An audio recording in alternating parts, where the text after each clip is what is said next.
ఒక పెద్ద ఆయన ట్రైన్ లో ఉన్నాడు. ఆయన లేచి ట్రైన్ లో ఉన్న ప్రయాణికులకు బిగ్గరగా కేక వేసి చెప్పాడు, క్రీస్తు యేసు ప్రభువు త్వరగా రాబోతున్నారు, మారు మనసు పొందండి.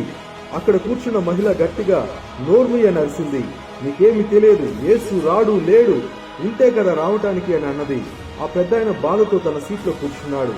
దేవుడు అతన్ని లేచి ధైర్యంగా దేవుడు రాబోతున్నాడని చెప్పు అని బలముగా ప్రేరేపిస్తున్నాడు. మరలా ఆయన లేచి యేసు త్వరగా రాబోతున్నాడు, మారు మనసు పొందండి, పాపాలను విడిచిపెట్టండి అని గట్టిగా చెప్తున్నాడు. ఇందాక అరిచిన ఆమె లేచి తన కొడుకుని ఇక్కడ కూర్చొని ఉండు, వాడి సంగతి తెలుస్తానని సైగ చేసి ఆ పెద్దాయన మీద పడి పిడిగుద్దులు గుద్దింది. ఆమె కొడుతూ ఉండగా ఆమె కొడుకు, మమ్మీ ఆయనను కొట్టడం ఆపు అని బిగ్గరగా కేక వేసుకున్నాడు.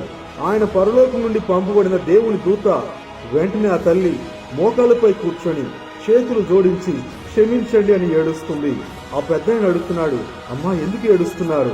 నా కొడుకు మోగవాడు, ఇప్పుడు అతను మాట్లాడుతున్నాడు. దేవుని గురించి మాట్లాడి మిమ్మల్ని కొట్టాను, అయినా దేవుడు నా కొడుకుకి మాట ఇచ్చాడు. దేవుడు ఉన్నాడు, రాబోతున్నాడని ఆయనతో కూడా ఇప్పుడు ఆమె ప్రకటిస్తుంది. నేర్చుకోవాల్సిన పాఠం ఏమిటో తెలుసునా? మనం జీవితంలో ఎలాంటి పరిస్థితులను ఎదుర్కొన్నా, కొట్టబడ్డా, తిట్టబడ్డా, అవమానపరచబడ్డా, దేవునిపై నమ్మకాన్ని ఆపకండి. దేవుడు నిశ్చయంగా మనల్ని హెచ్చిస్తాడు.